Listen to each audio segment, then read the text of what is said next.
can see the smoke out the back. I think you're right.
Hello, I'm Archibald Chesterfield III, and today I'd like to talk about the British class system and social Poobahs.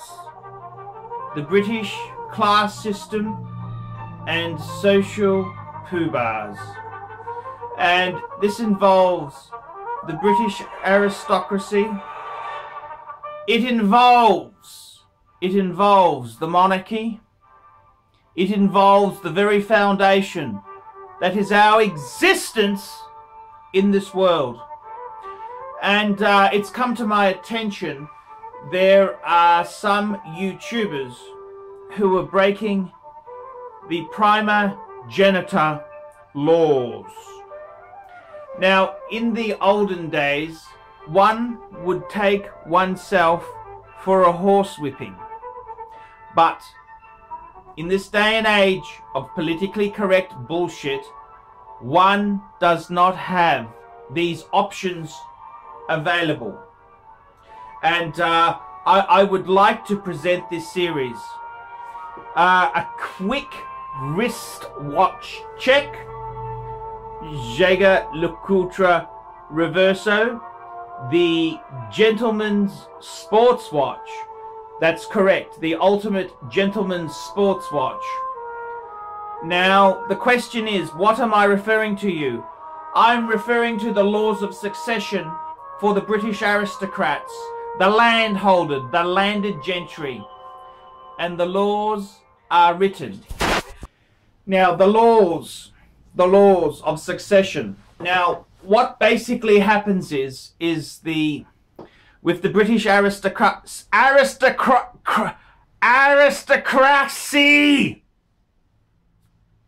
what happens is the eldest son, the first eldest son, inherits the family estate and fortune.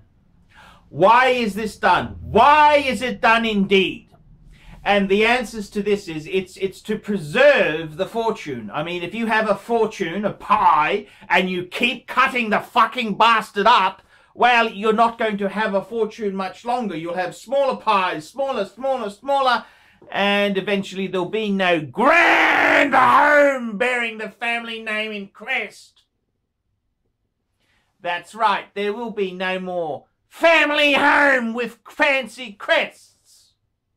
So, the British succession laws are that the eldest son inherits everything. Now, there has been talk in recent times that this has changed to allow the eldest daughter, the firstborn, if it is a female, primogeniture, it can be a female now. However, this strictly applies to the British royal family only. Only the British royal family. It does not apply to aristocrats, the landed gentry, or chaps with a nice Rolls-Royce motor car. Now, I want to talk about this in a very serious tone because this is a very serious topic and I want to cover it well. The British class system, social Poobahs. So, the eldest son will inherit the titles and the estate, the money, etc. He in turn will then pass that on to his eldest son. Now, you must understand, with the British aristocracy, and I will take the example of Lady Diana Spencer. Lady Diana Spencer, in the British aristocracy, it's very important that she only mates with her husband for the until she has a son, an heir to the throne. After which time, after she has produced a son, she can discreetly take on lovers, because the second son doesn't have the money. It's the firstborn son. Now, as far as this goes, these are laws. These are laws. You can consult Burke's Peerage. If you do not accept what I'm saying, please consult the Bible. The eldest son inherits these particular items. The other big social poobah with landed aristocrats, the gentry, is marrying outside one circle. If, for example, somebody from the right family did in fact marry a lesser class person, they would often be ostracized, outcast, and forbidden from social events that they would normally be invited to. If somebody decided to marry a foreigner, particularly a foreigner from a country that was at war with the United Kingdom, that would be considered a rather distasteful thing to do. Rather distasteful. And one would be extremely angry, and they would refer it to their colonel in the army. They would refer it to the military division of their family for horse flogging. One could be ostracized, outcast, and removed from any great importance with the family.